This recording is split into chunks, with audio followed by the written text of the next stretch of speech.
My people, mukumva easy. Malawi has just witnessed one of those moments you don't forget, when politics and performance meet right in the middle of Kamuzu Stadium. Michael Ussi, the man we know as Manganya, didn't just attend Peter Mutharika's grand inauguration, he stole the moment. Ish! As if he was launching a blockbuster movie. Now, if you've been following Malawian politics, you know this event wasn't just another ceremony. No, Bwana. This was the comeback show. The DPP painting Blantyre blue again, and thousands of people shouting, Zikomo kwambiri APM, while Manganya decided to speak some Zodabitswa.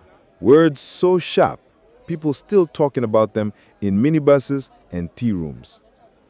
So today, let's break it all down.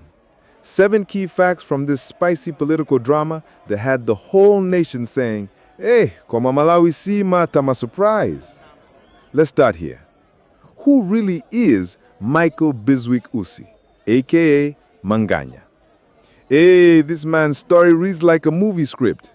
Once a beloved comedian and actor who made us laugh on Tiku Feranji, he later swapped the camera for cabinet meetings. But don't get it twisted. Manganya didn't lose his stage voice. He just brought it to parliament. When he became vice president after Saulos Chilima's tragic passing, people wondered, can an entertainer really handle politics? Aye, the man surprised many.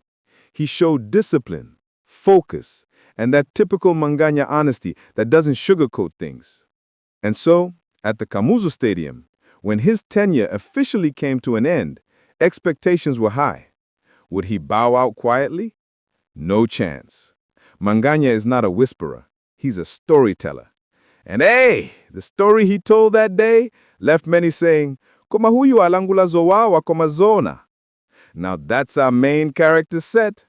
But wait, what exactly did he say that had everyone turning their heads, even while APM was smiling on stage? So picture this, the stadium packed, flags waving, blue everywhere, chants of DPP, DPP echoing like a drumbeat. The cameras pan to Michael Ussi, and boom, he drops lines that the whole nation felt deep. Tikufuna tsogoleli amena kumvetsa mavuto wa antu, osati kungokhala ndi mataito basi. Eeh Bwana, that line alone, it hit like sima without relish. People cheered, others went silent. It wasn't your typical farewell speech. It was half confession, half challenge. He spoke about accountability, service, and how leadership is not about position, but action. Social media exploded. Facebook, TikTok, even WhatsApp groups full of Manganya atulutsa moto. He wasn't disrespecting anyone, but he was shaking the table gently, you know, the Malawian way, with that polite but pointed tone. Now, you might think maybe the crowd didn't catch the deeper meaning. Let's talk about what really made his words powerful. When Ussi spoke, it wasn't just noise, it was reflection. You see, Malawi is tired, Bwana. Prices going up, jobs hard to find, and many citizens feeling like leadership lives in another world. So when Manganya stood there, wearing his trademark humility and local wisdom, his message sounded like it came from the people themselves. He reminded everyone that real leadership is not found in speeches, but in actions that touch lives. People were nodding like, Zimenezo, because that's what many wanted to hear. Truth wrapped in humor, honesty without bitterness. Even those who didn't vote DPP were saying Manganya anena zanzero. His timing? Perfect. His delivery? Classic Manganya, firm but funny. And speaking of timing, his words didn't just float away, they landed right in the middle of Peter Mutharika's big political comeback. Let's look at how the old lion returned to the arena. Let's talk about APM, the comeback king. At 85 years old, some thought he was done with active politics. But no, Bwana. Peter Mutharika came back swinging, winning around 56% of the vote, defeating Chakwera, and reminding everyone that in Malawi, age is just experience with more confidence. His inauguration was no small business. The entire Kamuzu Stadium was blue, like Lake Malawi under the sun. Mutharika's speech promised an end to corruption, an era of discipline, and in his words, a government that serves, not steals. People clapped, shouted, "Boma, Boma." Now imagine Usi speaking right after that. Fire following fire. It was like watching a relay race of speeches where both men carried torches, but one torch was hotter. But speeches alone don't feed families, right? So what exactly were Malawians expecting from this grand return? Let's open that box. In Malawi, when new leadership enters, hope wakes up early, but so does skepticism. Crowds cheered because they wanted better. Lower prices, more jobs, working hospitals, reliable electricity, and peace in the pocket. Many said, "Ape mabwerera, tsopama zinthu zisinthe osadi kulonjeza basi." But underneath the singing and ululation, there was that silent thought, can this new government deliver? That's where Usi's message landed hardest. He voiced what everyone was thinking, that words must walk.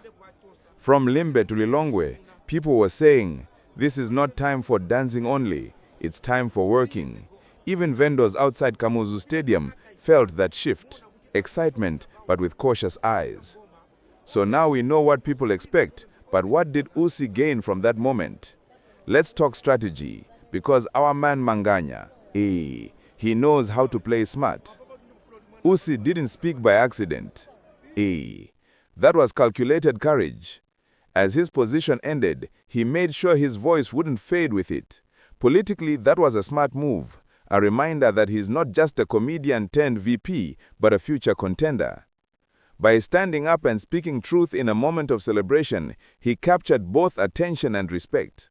Many Malawians said, "Uyu sagonja, uyu ndi muntu wanzeru."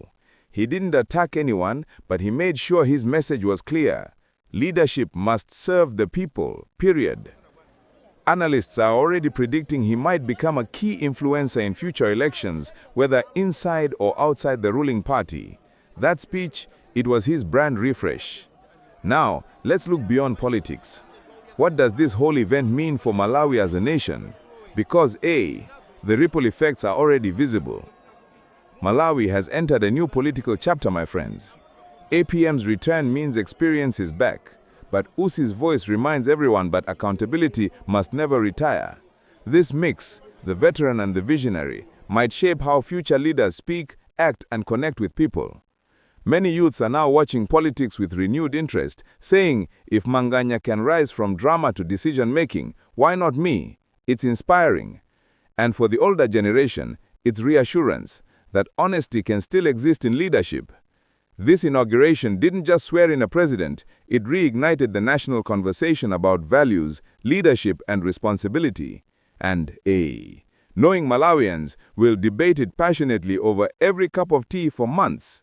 So, my people, what a day, what a performance, what a reminder that in Malawi, even politics has character. That's our deep dive, my people. From Michael Usi's jaw-dropping remarks to Peter Mutharika's grand return, Malawi has once again proven it's the land of surprises, drama, and determination. If you learned something new, or you just enjoyed that blend of truth and laughter, don't be shy, Bwana. Smash that like button, drop a comment below with your thoughts. Do you think Manganya was brave or just bold for the sake of headlines? Tell me what you think, I'll be reading every comment.